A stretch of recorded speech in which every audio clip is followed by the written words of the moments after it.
সে ভাতে বাঙালির জন্য আজ এক দুর্দান্ত রেসিপি নিয়ে এসেছি। কি রেসিপি দেখতে হবে তো?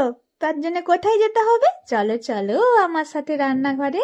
দেখো আমি আজ কাতলা মাছেরই রেসিপি বানাচ্ছি। কাতলা মাছের বেশ বড় বড় সাইজের পিসগুলো নিয়েছি। তোমরা চাইলে যে কোনো পিস নিতে পারো। আমি গাদার পিস নিয়েছি, চাইলে পেটি বা অন্য কোনো পিস দিয়েও বানানো যায়, কোনো সমস্যা নেই।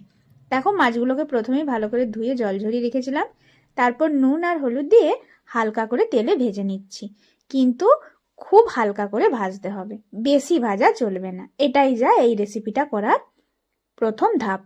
যেরকম যেরকম ভাবে বলছি ওইভাবে যদি বানাতে পারো, এই দই কাতলার কিন্তু আলাদা একটা স্বাদ পাবে। হয়তো বলবে দই কাতলা আমরা সবাই জানি, কিন্তু এইভাবে একটু করে দেখো, আশা করি ভালো লাগবে। তারপর মাছ ভাজা হয়ে যাওয়ার পরে ওই তেলেই শুকনো লঙ্কা দিলাম একটা, এলাচ, দারচিনি আর লবঙ্গ, সেটাকেও ভালো করে ভেজে নিলাম। তারপর একটা বড় সাইজের পেঁয়াজ ছিল, ওটাকে ভালো করে ভাজছি। পেঁয়াজ বাটাটা একটু ভাজতে সময় লাগে, কুচনো পেঁয়াজ কিন্তু অতটা সময় লাগে না, পেঁয়াজ বাটা ভাজতে সময় লাগে।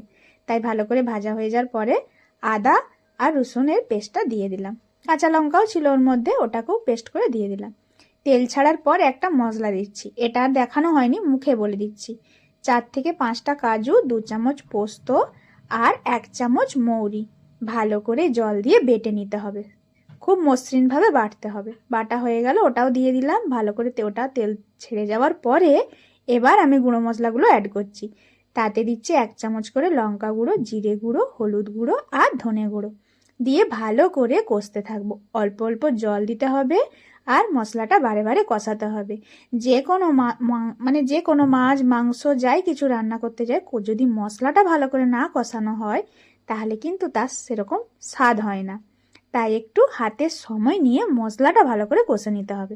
এরপর 2 থেকে 3 চামচ টক দই ফেটিয়ে রেখেছিলাম, ওটাও দিয়ে দিলাম। দিয়ে ওটাকেও 2 মিনিটের মতো কষিয়ে নেব। ওটা থেকেও যখন তেলটা বেরিয়ে আসবে তখন পরিমাণ মতো জল দিয়ে দিতে হবে। বেশি জল দেবার দরকার নেই, অল্প দিলেই হবে। আমার 4 পিস মাছ ছিল, আমি এই পরিমাণেই জল দিয়েছি।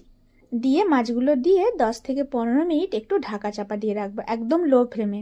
হাই ফ্লেমে করলে কিন্তু গ্রেভিটা মরে যাবে, মানে গ্রেভিটা আর থাকবে না তখন। তাই লো ফ্লেমে রাখাটাই বেস্ট হবে। তারপর মাঝখানে ঢাকা খুলে কাঁচা লঙ্কা আর একটু ফ্রেশ ধনেপাতা দিয়ে দিলাম। দিয়ে আবার ওইভাবে ঢাকা দিয়ে রেখে দিলাম আরও 5 মিনিটের জন্য। তাহলে কাঁচা লঙ্কা আর ধনেপাতার ফ্লেভারটা মাছের সাথে মিশে যাবে।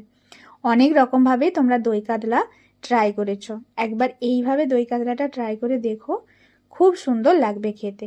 নিমিষেই কিন্তু শেষ হয়ে যাবে তোমাদেরই ভাতের এক থালা। দেখে কত লোভনীয় লাগছে বলো?